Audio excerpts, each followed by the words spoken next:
Hello, everybody, and welcome back to Be Like Christ. Today we're doing a 5-minute Bible study of Exodus chapter 10. But before we get into this chapter, I need to make a correction. I made a mistake on some of my previous videos. I had Moses' birth date down as approximately 1591 BC, but that's actually incorrect.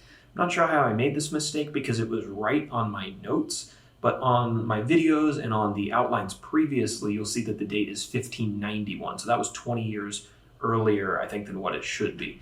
And so I'm going to go back and put a comment in the description section of those videos, and I'm going to update the handouts and all of the PDF outlines and all the website information, right? So if you go out and download any of those for the first couple chapters, all that information will be updated. But if you go back and watch the old videos, I'm not going to reshoot the video and edit it all again just to correct that date. On the videos, you'll find that information asterisked under the description section. So sorry about that. Not sure how I bungled that one up. But okay, let's jump into Exodus chapter 10 and we'll get it right this time, hopefully.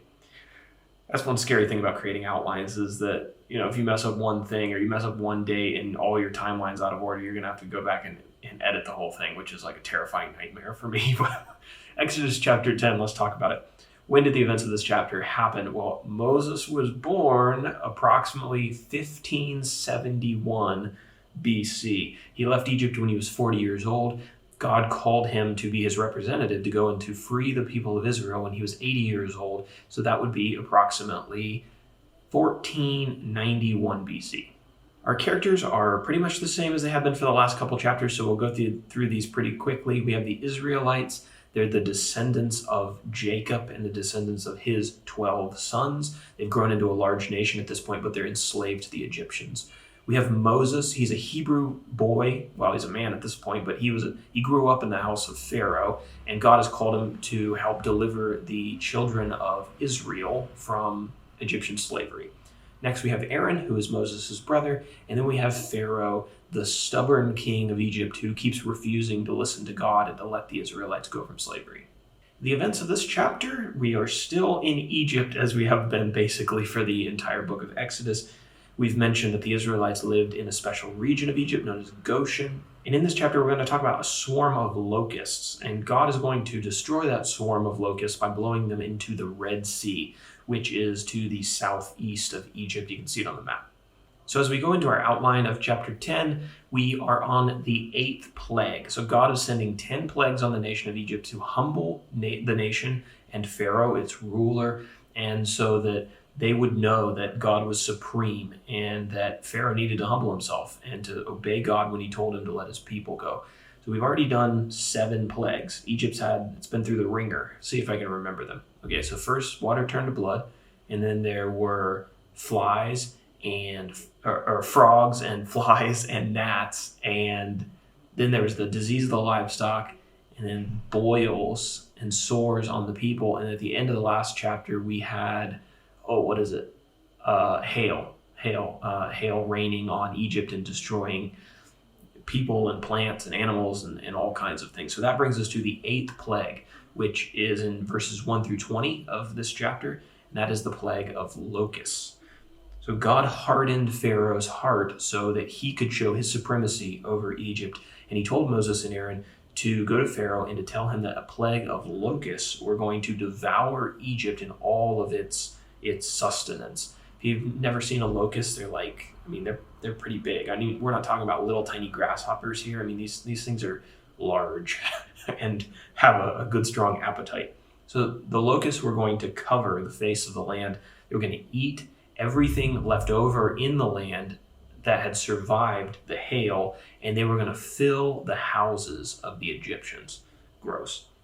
Pharaoh's servants at this point, they had seen enough. 7 plagues was enough for them to start believing. And they begged Pharaoh to let the Israelites go into the wilderness and worship as God had instructed. And Pharaoh told Moses that he would let the Hebrew men go into the wilderness, but they were going to have to leave their women and their children and their livestock in Egypt. Well, God didn't accept Pharaoh's terms, and on the next day, he sent the plague of locusts into Egypt. The text says that the swarms were dense, quote, as had never been before, nor ever will be again. They ate all of the plants, the fruit, the trees that had been spared from the hail. After the locusts had been there a while, this was finally getting to Pharaoh. He went to Moses. He pled with him to have God take the locusts away. God sent a very strong east wind and blew the locust swarm into the Red Sea, and they were all killed there. But God hardened Pharaoh's heart again, and he would not let the people go. And then at the end of chapter 10, and in our second section, verses 21 through 29, the ninth plague of darkness.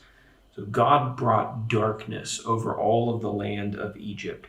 It was pitch black, and the text describes the darkness as, quote, darkness to be felt.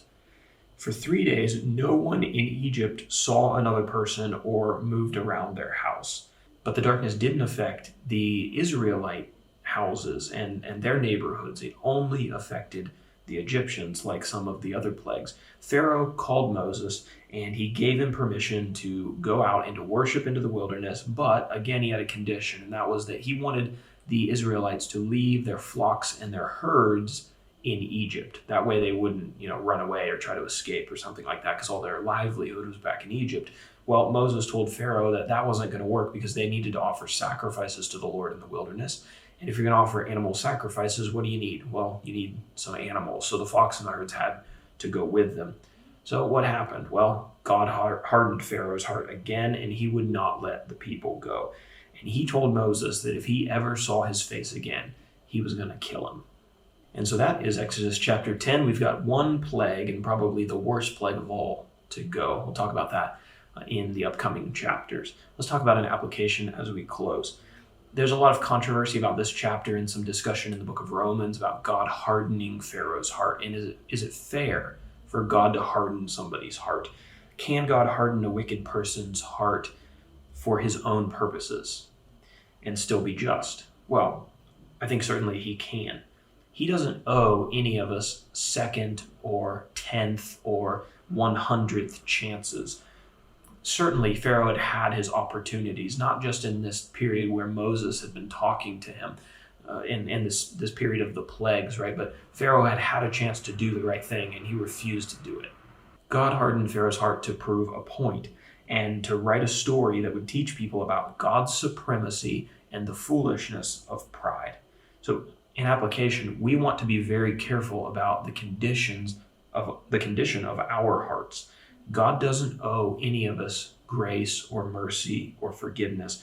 And we certainly don't want to find ourselves in a situation where our heart has been so hard for so long that God is writing us into his story as an antagonist or as one of his enemies who he is going to humble.